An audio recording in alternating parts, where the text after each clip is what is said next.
안녕하세요. 책사랑 오스컨입니다. 신인간혁명 제2권 선구 38페이지 아래 세 번째 줄부터입니다. 선구 제3대 회장으로 취임하고 불과 2개월 만에 야마모토 신이치의 발자취는 거의 일본 전역에 새겨졌다. 5월 22일은 홋카이도 삿포로에서 홋카이도 총지부간부에, 29일은 후쿠오카에서 규슈 총지부간부에, 6월 4일에는 후쿠시마현 고우리야마에서 도호쿠 총지부간부에, 10일은 나고야에서 주부 총지부간부에, 12일은 오카야마에서 주코쿠 총지부간부에 참석했다. 그리고 그 사이에는 도쿄를 비롯한 수도권 각 지부의 간부회에 매일같이 참석했다. 신이치는 사명을 완수하기 위해 말 그대로 생명을 갖고 있었던 것이다. 또 신이치는 회장에 취임한 날부터 제목을 전 동지에게 보낸다는 마음으로 항상 창제하며 지도의 길을 이어가고 있었다. 그러한 와중에 5월 24일 새벽 대해일이 도호쿠, 홋카이도 등의 태평양 연안을 덮쳤다. 해일의 높이는 최고 4~5m에 달했다. 이것은 하루 전인 23일 오전 4시경 일본 시간 남미의 칠레에서 일어난 지진 때문에 생긴 해일이 하루 밤낮 동안 태평양을 넘어 일본 해안을 덮친 것이다.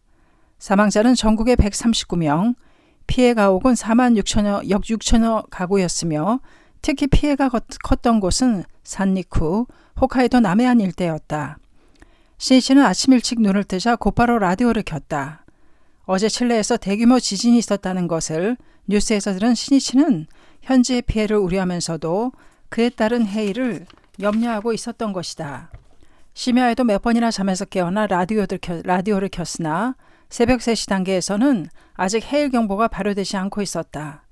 그러나 이때는 이미 임시 뉴스에서 이와테미 가마이시 시 등에서 해일이 발생했다는 것이 보도되고 있었다.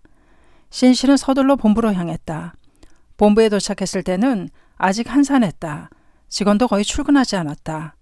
조금 지나자 부이사장 주조 기요시가 달려왔다. 일단 유사시에 어떻게 반응하는가에 그 사람의 책임감이 나타난다고 해도 좋다. 역시 오전 8시가 지나자 대부분의 직원이 모였다. 신이치는 와이셔츠 소매를 걷어올리고 차례로 피해 지역으로 위로와 격려의 전보를 쳤다. 특히 피해 지역에 있는 각 지부의 피해 상황 조사를 의뢰하는 한편 피해가 가장 큰 지역에는 곧바로 간부를 파견하기로 결정했다. 아울러 재대책본부를 설치하여 구조활동을 실시하도록 지시하고 해일의 피해가 없었던 지역에 지원을 호소했다. 신속하고 정확한 대처였다. 야마모토 신이치는 동지들이 어떤 상황에 처했는가 생각하니 음식도 거의 넘어가지 않았다. 필요한 조치를 끝낸 후 그는 대해합실의 어본전 앞에 앉아 사람들의 무사를 기원했다. 잠시 후 피해 지역으로부터 차례차례 보고가 들어왔다. 시의 중심부까지 해일이 덮친 미야기현 시오가마시에서는 흥분한 목소리로 이렇게 전해왔다. 다행히 학회원은 전원 무사합니다. 모두 어본전께서 지켜주셨다. 공덕이야라고 이야기하고 있습니다. 그리고 선생님의 격려 전보에 동지들은 힘차게 분발하고 있습니다. 또 해일 때문에 배가 육지에 떠밀려 올라와 있거나 하는 등의 상황입니다. 이하테현 미야코시에서는 간결하고 힘찬 보고에 전보가 왔다. 공덕 현저, 어번전 유실 없음, 침수 4, 마루 및 침수 7, 오늘 밤 수계, 전진의 의기 드높음, 다행히 어느 지역에서나 해원의 피해는 극히 미미했다. 그리고 전국의 동지들이 보낸 구호 물자가 피해 지역에 잇따라 도착하고 있었다. 또한 현지에서 지휘하는 간부들도 학현이든 아니든 관계없이 전력으로 사람들에게 격려와 지원의 손길을 보냈다. 이 학회의 신속한 구원은 모든 피해자들에게 커다란 복구의 힘으로 되었던 것이다. 그러나 이때 정부의 대응은 극히 더디기만 했다. 그것은 중의원에서 자민당이 신안보 조약을 강행, 단독으로 가결한 것을 사회당이 국회 심의를 거부하여 국회가 공백 상태에 빠져 있었기 때문이다. 부랴부랴 내각에 해일제의 대책본부를 설치하기로 결정한 것은 해일이 발생하고 30여 시간이 경과한 25일 낮이었다. 그러나 국회가 제 기능을 다하지 못하고 있었기 때문에 근본적인 대책은 무엇 하나 이루어지지 않았다. 피해 지역의 사람들이 본다면 이보다 더 한심스러운 일은 없었을 것이다. 27일에는 이하태현 부지사 일행이 상경, 이 해일 피해에 대하여 특별 입법에 의한 국고보조를 해줄 것을 국회에 요청했다. 해일 자체는 자연재해이지만 적절한 조치를 강구하지 못하여 사람들이 괴로워하는 것은 인재라고밖에 할 수 없다. 정치가가 가장 먼저 해야 할 일은 국민을 지키는 것이다. 재해로 괴로워하는 사람들을 구조하는 것이야말로 가장 우선되어야 한다. 신이치는 피해자의 고뇌를 생각하자 가슴이 아팠다. 그리고 안보를 둘러싼 당리당략에 집착하여 민중이라는 원점을 망각한 정치에 분노를 느꼈다. 신이치는 입정한국을 실현해야 할 필요성을 통감하지 않을 수 없었다. 입정이란 정을 세우다, 즉 불법의 생명존엄과 자비라는 인도의 전리를 유포하는 것이며 불법자의 종교적 사명이라 해도 좋다. 또 개인에 맞게 말한다면 자신의 자비의 생명을 개척하고 인도를 규범으로 확립해가는 인간 자신의 혁명을 의미한다. 창조의 주체인 인간의 생명이 변혁된다면 그 파동은 사회로 넓혀져 인간을 둘러싼 모든 환경으로 파급되어 간다. 그리고 정치에 한하지 않고 교육, 문화, 경제까지도 인류의 행복과 평화를 위한 것이 되어 안국, 즉 나라를 안정되게 할 수 있다. 그것은 바로 한 줄기 대하의 흐름이 대지를 적시어 마침내 옥토로 바뀐 그 대지 위로 초목이 무성하게 우거지는 것과 흡사하다고 할 것이다. 불법은 대하, 인간은 대지이며 초목은 평화, 문화에 해당하는 것이다. 니칠은 불법의 본인은 입정한국에 있다. 대성이는 민중의 고뇌를 당신의 고뇌로 하시어 행복과 평화의 실현을 위해 정법의 깃발을 내걸고 광선유포에 서셨다. 즉 눈앞에 전개되는 현실의 불행을 없애는 것이 대성인의 목적이셨던 것이다. 그것은 입정이라는 종교적 사명은 안국이라는 인간적 사회적 사명의 성취로 완결된다는 것을 나타내고 있다.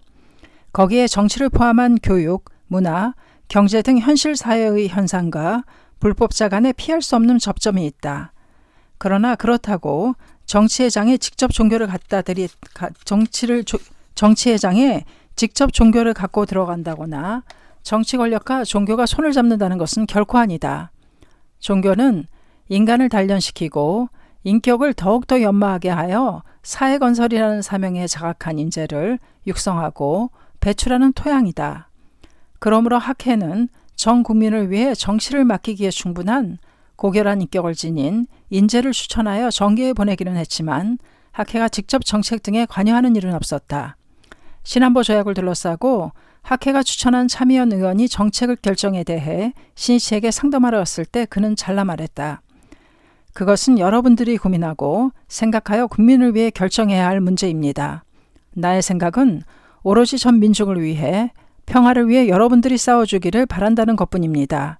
신이치의 바람은 어디까지나 민중의 행복과 평화에 있었고 신이치는 그것을 위해 사회 각 분야로 어디까지나 민중을 위해 싸우는 힘있는 인재를 육성하여 내보내는 것에 온 힘을 기울이고 있었다. 젊은 날개는 미래의 대공을 향해 용감하게 날개쳐간다. 거기에는 황금빛으로 빛나는 희망의 빛이 있다. 6월 26일 야마모토 신이치는 도쿄 세다가야 구민회관에서 열린 제3회 학생부총회에 임했다.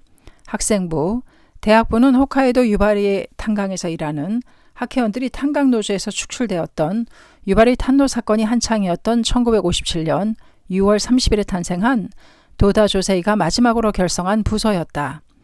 이때 신이치는 탄노가 자행하는 부당한 탄압을 분쇄하고자 버틀의 창문가에 용기의 등불을 밝히면서 홋카이도의 들판을 누비고 있었다. 즉 탄강노조라는 당시 커다란 조직 권력의 행포로부터 민중을, 신교의 자유를, 사람들의 인권을 지키는 싸움의 와중에 탄생한 것이 학생부였다. 그것은 차세대의 사회 리더로서 민중을 지켜가는 학생부의 사명을 말해주는 것이었다. 신이치는 도쿄 미나토의 아자부 공회당에서 열린 그 결성 대회에 만감의 마음을 담아 홋카이도의 땅에서 축전을 보냈다. 그때 모인 멤버는 약 500명이었으나 그 후 3년이라는 세월이 흘러 부원수는 2,800명에 달했다. 이날의 총회에서는 뜻있는 학생부들이 만든 학생부의 노래가 발표되었다. 거기에는 야마모토 신임 회장과 함께 300만 세대 달성과 세계 평화를 향해 새 출발을 하려 하는 대학생들의 약동의 숨결이 넘치고 있었다. 대호령은 울려 퍼져 이제 사자왕은 혼자서 간다. 생명을 각지한 젊은이들이 우렁차게 외치며 모여왔노라. 뒤따르라 나의 이만하고요. 청정한 진실을 관철하리라. 노래서리는 하늘을 찌를 기세였다. 이 노래에 있는 이만이라는 것은 도다의 실주기까지 달성할 목표로 학생부가 입안한 부원 증가 목표였다. 그것은 전년 11월 학생부장에 취임한 와타리 고로가 총회 석상에서 발표한 인사 속의 활동 방침으로 확인되었다. 와타리는 300만 세대 달성을 목표하는 학회에 학생부는 2만 명으로서의 학대를 도모하여 이 대법전에 선구를 끊어가겠다는 포부를 발표했다. 장례는 폭풍과 같은 박수에 휩싸였다. 남자부도 섰다. 여자부도 섰다. 그리고 지금 지용을 겸비한 젊은 학도가 일어서려 하고 있다. 강포의 산하에 법기를 높이 휘날리며 드디어 영지의 벗이 용약하며 나설 것을 생각하자 신이치는 마음이 든든했다. 학생들의 의기가 기뻤던 것이다. 신이치의 강연 차례가 되었다. 참가자에게 정중히 인사하고 나서 이야기를 시작했다. 여러분, 오래간만입니다. 나는 학생부 여러분들을 만나면 희망이 솟아납니다. 또한 나는 여러분을 신뢰하며 존경하고 있습니다. 사회의 대리더에게 말을 건네듯 정중한 어조였다. 신이치는 대학생들 한 사람 한 사람을 하나의 독립된 인격체로 대했다. 교육이란 인격에 의한 인격의 촉발이다. 젊은 인격을 존중할 수 없는 사람은 이미 인간을 육성시킬 자격이 없다 해도 좋다. 나의 청춘 시절은 가난하였고 게다가 병약하여 언제 죽을지 모르는 몸으로 충분히 공부할 수도 없었습니다. 그러나 도다 선생님이라는 위대한 스승을 만나 훈련을 받고 신심을 끝까지 관철해 왔기에 지금은 이만큼 행복한 사람은 없다고 할 만큼의 경애로 되었습니다. 그러한 선생님의 은혜에 보답하기 위해서라도 선생님이 나타내신 광선유포의 구상을 전혼으로 생명을 걸고 실현해갈 결심입니다. 다만 내가 쓰러진다거나 혹은 내가 힘을 잃어 그것을 실현할 수 없게 되면 여러분께서는 나 이상의 힘으로 나를 뛰어넘어 도다 선생님의 구상을 완수하고 선생님의 위대한 사상을 세상 끝까지 선양해 주시기를 부탁드립니다. 신이치는 영원불멸한 광포의 흐름을 만들기 위해 체력의 한계를 넘어서는 투쟁을 개시하고 있었다. 언제 쓰러진다 해도 당연할 만큼의 분투였다. 그렇기 때문에 미래를 청년들에게 기탁하지 않으면 안 되었다. 신이치의 이야기는 종교와 문화의 관계성으로 이어졌다. 신이치는 정치도 경제도 과학도 그 근저에는 위대한 철학, 위대한 종교가 필요하다고 말하고 색신부리의 생명천리인 니치렌 대성인의 불법이야말로 진실한 인간 문화를 창조하는 원천이라고 호소했다. 그리고 위대한 문화를 건설하는 담당자에게는 위대한 신앙, 위대한 정열이 없으면 안 된다고 말하며 청년의 자세를 언급해갔다. 지금 여러분이 해야 할 일은 대정열을 불태워 남보다 몇 배 더 공부하며 신앙의 실천에 몰두하는 것입니다. 단련을 잊은 청춘의 말로는 사상누각의 인생일 뿐입니다. 결코 초조해하지 말고 장차 대성하기 위해 묵묵히 배우고 또 배워 스스로를 끝까지 연마해 주시기 바랍니다. 총회에 모인 학생 중에는 저 안보투쟁에 참가했던 투사들도 적지 않았다. 그러나 바로 3일 전 신안보 조약이 발효되자 격심했던 반대운동도 썰물이 빠지듯 최후를 맞이했다. 그리고 안보투쟁에 정열을 쏟은 대학생들의 마음은 좌절감으로 무겁게 짓눌리고 있었던 것이다. 야마모토 신이치는 가장 사랑하는 학생부원들이 멀리 돌아가는 길로 헛되이 가는 것을 막고 싶었다. 진실한 평화와 민주주의 사회의 건설은 급진적이며 파괴적인 혁명으로 이루어지는 것이 아니다. 그것은 인간 한 사람 한 사람의 생명의 대지를 일구는 인간혁명을 기조로 하여 어디까지나 현실에 뿌리내린 광선유포라는 점진적인 희망의 혁명으로 실현하는 것이다. 마지막으로 신이치는 기원하는 마음으로 이렇게 이야기를 매듭지었다. 나는 여러분이 행복해지기를 바라고 있으며 또한 수많은 사람들을 행복하게 해주는 사회의 리더로서 여러분이 성장하기를 바라고 있습니다. 그것이 나의 가장 큰 바람입니다. 여러분에게 나의 뒤를 잇게 하는 것 외에는 광선유포의 길이 없기 때문입니다. 부탁합니다. 그는 학생부의 미래에 한없는 기대를 걸고 있었다. 그들이야말로 새로운 철학의 깃발을 내걸고 인간주의의 문화를 건설할 사명을 가진 선구자이기 때문이다. 신이치는 인간이라는 좌표축을 정하고 거기에서부터 인류 개가의 미래도를 그리고 있었다. 그것을 실현하는데 무엇보다도 필요한 것은 인재였다. 신이치는 그 마음을 7월 2일에 창간한 문화부의 일원지 우시오의 세계에 공헌하는 인재로라는 제목으로 다음과 같이 썼다. 어느 시대, 어느 나라, 어느 사회에서도 가장 중요한 근본 대사는 인재이다. 일찍이 도다조세이 선생님은 센다이에 지도하러 가셨을 때 아오바 성터에 서서 무인은 성을 가지고 싸움에 나선다. 지금 학회는 인재의 성을 가지고 광선유포로 나아간다고 말씀하셨다. 법이 묘하기 때문에 사람이 존귀하고 라는 어서에 비추어 문화부 동지 여러분은 학회 내에서도 사회 어디에 있어서도 각자의 특성을 살려 위대한 인재로 성장해 주시기 바란다. 또한 국제적으로도 일본 민족은 중대한 기로에 서 있다. 바라건대 이 시대의 전 세계에 제대로 공헌해가는 인재가 힘차게 날개칠 날을 기다리는 바이다. 거기에는 널리 인재를 갈망하는 신이치의 절실한 호소가 담겨 있었다.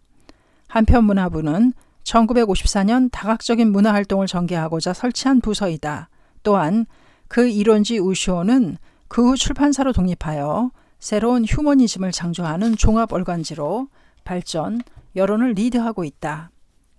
비행기 창밖으로 에메랄드빛 산호초의 바다가 펼쳐져 있었다. 그리고 저편에는 아름다운 초록의 섬이 시야에 들어왔다. 1960년 7월 16일 저녁 무렵 회장 야마모토 신이치는 슬픈 역사에 맞서 일어선 응원의 사람들이 있는 오키나와 천지에 방문의 제일보를 새기려 하고 있었다. 신이치는 회장으로 취임하기 이전부터 이 방문을 염원하고 있었다. 신이치는 오키나와의 비극적인 역사를 항상 마음 아파하고 있었다. 오키나와는 전쟁 중 본토 결전을 지연시키는 버림돌이 되어 일본에서는 유일하게 주민들까지도 휘말리게 된 처참한 지상전이 전개되었던 땅이다. 이곳의 전투는 3개월 이상이나 계속되었고 철의 폭풍이라 불리는 격심한 폭격과 폭격을 받아 지역마저 변하고 말았다. 이 오키나와전에서 약 60만 명이던 현해 주민 가운데 12만여 명이 희생되었다. 더욱이 전쟁 후에는 미국 군정 아래 놓여 사람들의 자유는 현저하게 제한당했다. 그리고 1952년 4월 28일에 샌프란시스코에서 체결된 대일 강화 조약의 발효로 일본이 독립한 후에도 오키나와는 미국의 통치권 하에 놓이게 되었다. 이 조약의 제3조에 그것이 명문화되어 있었던 것이다. 전쟁 후 동서의 냉전 구조 속에서 오키나와는 미국에게 군사 전략상 태평양의 요새로서 필요불가결한 것으로 되었다. 말하자면 일본은 오키나와를 내놓는 조건으로 독립했다고도 할 수 있다. 오키나와 사람들은 전쟁 중과 전쟁 후 2번에 걸쳐 일본을 위한 희생을 강요당한 것이다. 오키나와에서 펼친 미국의 정책은 그 모든 것이 미군 기지를 우선으로 하는 것이었다. 기지를 건설하기 위한 강제 토지 수용을 비롯하여 사람들의 권리는 더욱 침해당했다. 또 신이치는 오키나와를 방문했던 이해 3월에는 오키나와의 8군데의 미사일 호크 기지를 거신설한다고 발표했고 이어 5월에는 미사일 매스 B기지의 건설이 미국 하원에서 승인되었다.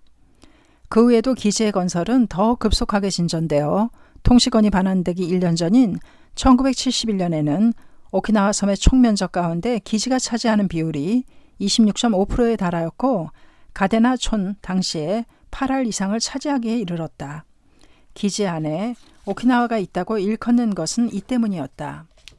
신이치는 그 우르마 섬의 숙명을 전환하고 영원한 낙토를 건설하기 위해 지부를 결성할 것을 깊고 강하게 결의하고 있었다. 신이치는 오키나와를 눈앞에 두고 깊은 감회를 느꼈다. 그것은 기이하게도 그 오키나와 방문의 날이 니시렌 대성인께서 입청한국론으로 국주 간요를 하신 1260년 7월 16일로부터 정확히 700년이 되는 날이었기 때문이다. 계속해서 일어나는 대화, 대풍, 대지진, 대한발, 역병의 참상을 보며 대성에는 민중을 구제하고자 당시 최고 권력자 호조 도키요리에게 정법인 법화경에 귀의하라고 간언했다. 당시에는 연불의 가르침이 사람들 사이에 널리 유포되어 있었다. 그 가르침은 이 세상은 예토로서 그저 나무아미타불이라고 부르면 죽은 후에 서방 10만억의 불국토 저편에 있는 극락정토에 갈 수 있다는 것이었다. 종교는 삶의 근본이 되는 규범이다. 이 세상을 예토라고 생각하는 연불사상으로는 현세에서의 희망이 생겨날 리가 없을 뿐만 아니라 세상을 허무하게 여기며 무기력해질 수밖에 없다. 게다가 죽은 후 저편에 있는 극락정토에 갈 수 있다는 가르침은 현실을 외면하고 도피와 체념 속에서 죽음을 가랑하게 만든다. 그렇다면 인간 완성으로 향하려는 생기발랄한 의욕도 사회를 건설하는 늠름한 힘도 생기지 않는다. 대성이는 사회적으로 가장 큰 영향력을 지닌 위정자에게 입정안국론으로 간언하여 그 자세를 바꾸고자 하셨다. 그리고 연부를 불행의 일흉이라고 단언하고 정법에 귀의하라고 설했던 것이다. 종교는 인간의 의식을 바꾸고 정신을 바꾸고 생명을 바꾼다. 종교가 어떠냐에 따라 사람은 강해지기도 하고 약해지기도 한다. 어리석어지기도 하고 현명해지기도 한다. 건설로 향하기도 하지만 파괴로 향하기도 한다. 창조의 주체인 그 인간의 일념이 변화하게 되면 환경, 사회도 크게 전환된다. 그것이 입정왕국의 원리다. 또 이 7월 16일이라고 하는 날은 1945년 미국이 뉴멕시코주의 사막에서 인류 최초로 원폭 실험에 성공한 날이기도 했다. 이 실험이 성공했다는 소식은 곧바로 트루먼 미국 대통령에게 보고되었다. 그리고 다음 날 17일 포츠담 회담에 참석한 처칠 영국 수상에게도 이 사실이 전해졌다. 아기가 태어났다. 이상 없음 이라는 표현으로 그것은 실로 인간 생명의 마성이 만들어낸 혐오스러운 악의일 수밖에 없었다. 그 핵미사일을 오키나와에 차례차례 배치하려 했던 것이다. 야마모토 신이치는 생각했다. 전쟁으로 괴로워하며 불행한 역사를 새겨온 이 오키나와 사람들이 진정한 불법으로 구제된다면 그것은 전 일본 민중이 행복해질 수 있다는 증명으로 될 것이다. 신이치는 이 오키나와 땅에 평화 낙토의 건설을 맹세하며 나하 국제공항에 내려섰다. 신이치가 7월 중순에 오키나와를 방문한 것은 혹서의 태양 아래 살아가는 벗의 노고는 한창 더울 때 가야만 알 수 있다고 생각했기 때문이었다. 최고 간부 중에는 신이치의 건강을 염려하여 좀 더 시원한 계절에 오키나와를 방문하는 것이 좋지 않겠냐고 진언하는 사람도 있었다. 그러나 신이치는 계획을 바꾸려 하지 않았다. 이날은 시원한 선들바람이 일행을 맞이해 주었다. 나하에서는 6월 20일 이후 비가 거의 내리지 않았다. 그러나 신이치 일행이 도착하기 전 스콜, 열대성 소나기가 지나갔던 것이다. 이 고마운 비 덕분에 잔디밭에 푸르름이 되살아나고 불어오는 바람도 상쾌함을 더하고 있었다. 공항터미널에는 200명 정도의 동지가 모여 있었다. 신이치가 트랩에 서자 환성이 터졌다. 일행은 공항에서 여권을 꺼내 입국 심사를 받았다. 오키나와가 미국의 통치권하에 있다는 것을 실감할 수 있었다.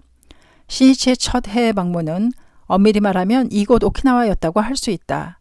신이치가 로비의 모습을 나타내자 오키나와 지구부장인 다카미 후쿠야스가 기다리고 있었다. 선생님, 다카미는 만면의 기쁨을 나타내며 외쳤다.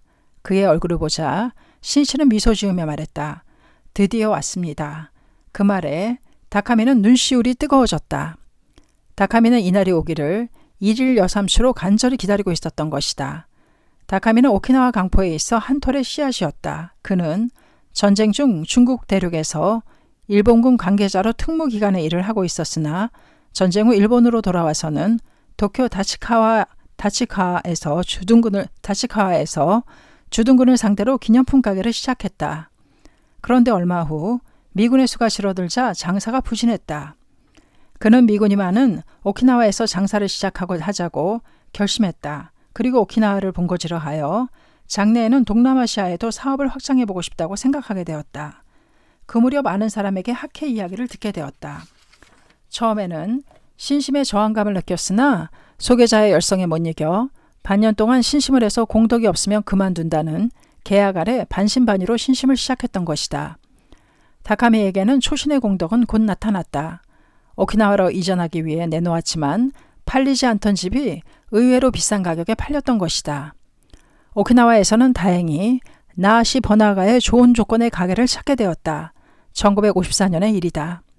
공덕을 실감한 다카미는 도쿄에 있는 간부에게 편지로 지도를 받으며 순수하게 신심에 면려했다.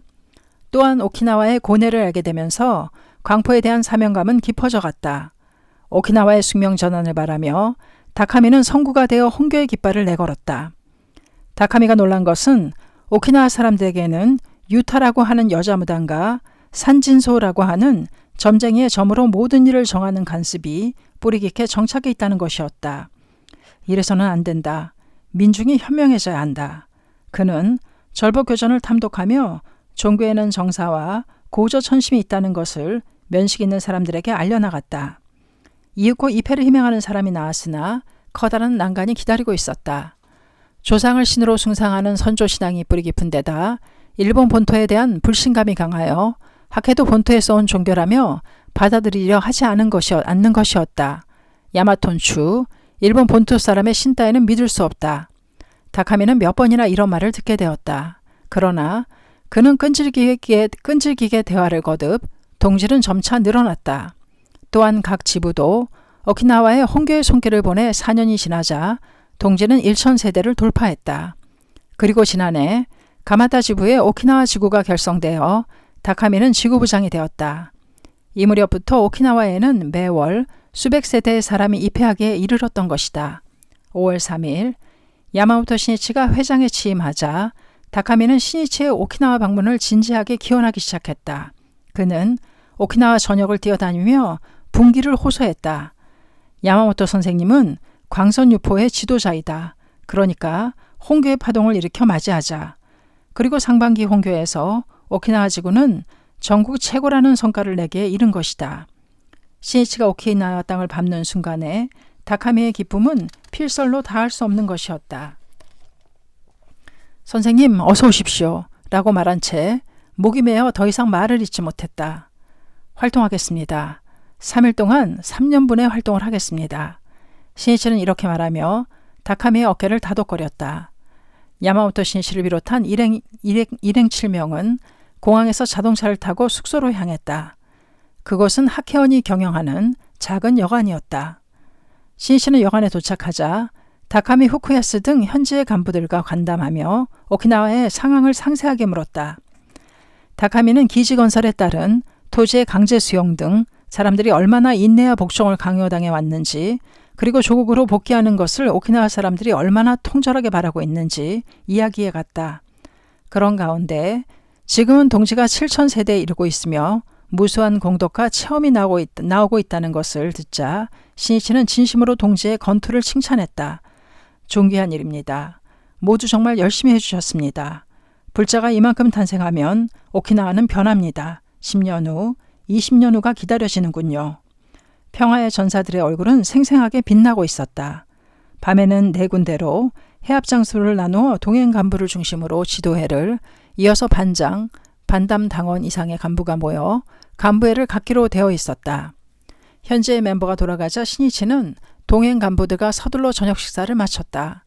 동행 간부는 하라야마 고이치 이사장, 주조 기요시 부이사장, 세키 하시오 지도부장, 아키즈키 에이스케 청년부장, 다호카 하루코 부인부 본부 상임위원, 다니 도케 여자부장이었다. 식사하면서 주조가 신이치에게 물었다. 오키나와 동지들은 참으로 발랄하고 공덕과 환희에 넘쳐 있습니다. 또 굉장한 발전을 하고 있습니다. 해외라서 본부의 지도가 그다지 미치지 못했을 텐데도 어째서 그럴까요? 오키나와 멤버는 오키나와를 행복하게 만드는 것은 자기들밖에 없다고 자각하고 분발해왔다. 남의 말을 듣고 하는 것이 아니라 각자가 강선유포의 주체자라는 사명과 책임을 느끼면서 하고 있는 것이다. 그러니까 환희가 솟고 공덕도 받으며 발전하는 것이네. 과연 주체자로서의 자각에 달려있군요. 맞장구 치면서 주조가 말하기 시작했다. 실은 저는 해군 학교에 있을 때 자주 돛담배를 몰았습니다. 만 언제나 뱃멀미하는 사람이 나옵니다. 그런데 키를 작게 하면 멀미를 하지 않습니다. 자기가 할 수밖에 없다는 책임감과 긴장감에서 오는 것이라고 생각됩니다만 결국 뱃멀미를 하는 것은 직접 배를 조정하고 있다는 것이 아닌 배에 타고 있다는 수동적인 감각을 가지고 있기 때문이라는 것을 배웠습니다. 신이치는 주조의 이야기를 듣자 재미있다는 듯이 고개를 끄덕였다. 그럴지도 모른다. 광포의 활동을 추진하는 데에도 스스로 책임을 지고 키를 잡으려 하는가, 아니면 단지 배에 타고 있는 승객이 되려 하는가에 따라 자각도 행동도 전혀 달라진다. 승객의 마음에서는 무슨 일이 있을 때마다 배가 나쁘다, 조타수가 나쁘다고 하는 등 푸념과 불평을 늘어놓기가 쉽다. 그래서는 자신을 연마할 수 없다. 나는 도다 선생님의 회사에 근무할 때부터 선생님의 회사도 학회 일도 모두 내가 책임지겠다고 결의했다. 당신은 직장에서도 일개 사원에 불과했고 학회에서도 역직은 없었다. 그러나 처지가 문제는 아니었다. 자각하느냐가 문제였다. 그렇게 결의한 나로서는 급료가 늦어져도 불평 따위는 조금도 하지 않았다. 오히려 자신의 부서를 완벽한 것으로 하려 했을 뿐 아니라 항상 전체적인 것을 생각해왔다. 그것이 현재 내게 큰 힘이 되었다고 생각한다. 그러고 나서 신이치는 청년부장 아키즈키 에이스케를 보고 이야기를 계속했다. 도다 선생님이 이런 말씀을 하신 적이 있네. 어느 공장이 도산하여 기계가 압류당해 경매에 붙여지게 되었다. 그리고 낙찰자가 기계를 꺼내 옮기려 했을 때 그 공장에서 일하고 있던 한 직공이 필사적으로 외쳤다. 이 기계는 내가 몇 년이나 애지중지해온 기계다. 이 기계를 가지고 가려면 나도 함께 데려가 주시오. 도다 선생님은 이 이야기를 하시며 이렇게 말씀하셨다. 훌륭한 사람이 아닌가. 장인 정신이 있다. 월급 몇 푼을 위해 고용되었다는 자세가 아니라 기계와 함께 죽겠다는 근성인 것이다. 기계에 대한 그의 애정은 바로 일에 대한 정열의 표현이라고 할 수밖에 없을 것이다. 선생님은 시키는 것만 하려는 근성을 가장 추하다고 하셨다. 특히 청년이면서 그런 근성이 있는 사람은 장래에 희망이 없다고 단정 지으셨다. 이것은 광선유포라는 일에도 마찬가지라 할 수 있다. 어떤 것도 시키는 것만 하려는 근성으로는 습득할 수 없다. 청년은 만사를 자신이 주인이라는 마음으로 어떠한 일이라도 부딪혀가야 한다. 습득한다는 것을 마스터라고 하는데 영어의 마스터에는 주인이란 의미가 있지 않은가. 신이치는 유쾌하게 웃었다. 학회 후계자가 될 청년부에게 먼저 강선유포의 주체자, 주인공이라는 자각을 불러넣고 싶었던 것이다. 장각회장으로서 야마모토 신이치의 책무는 사람들을 학회호라는 큰 배에 태워 행복과 평화의 강선유포라는 대륙까지 무사히 실어 나르는 것이었다. 그러기 위해서는 신이치와 함께 안개가 짙게 낀 날에도 파도가 치는 폭풍우의 밤에도 벗을 행복의 항구로 나르기 위해 배를 지키는 여러 승무원이 필요하다. 아니 선장이라고도 해야 할 자신이 언제 쓰러져도 당연하다 싶을 상황인 만큼 신이치와 똑같은 결의, 똑같은 자각으로 서서 큰 배를 담당할 인재를 그는 필사적으로 육성시키려 했던 것이다. 그러나 그런 신이치의 흉중을 제대로 이해하는 간부는 없었다. 그들은 신이치가 생각하는 장대한 강포의 구상을 이해하지 못했을 뿐만 아니라 32세라는 신이치의 연령을 생각하면 장래의 일은 전혀 걱정할 필요가 없다고 안심하며 안이하게 느끼고 있었다. 한술 더 떠 활동에 임하는 신이치의 열렬한 기백을 접하게 되면 신이치에게 전부 맡기기만 하면 되는 생각을 강하게 하는 것이었다. 선구 38페이지부터 65페이지까지 읽어드렸습니다. 감사합니다. 책사랑 오스컨이었습니다.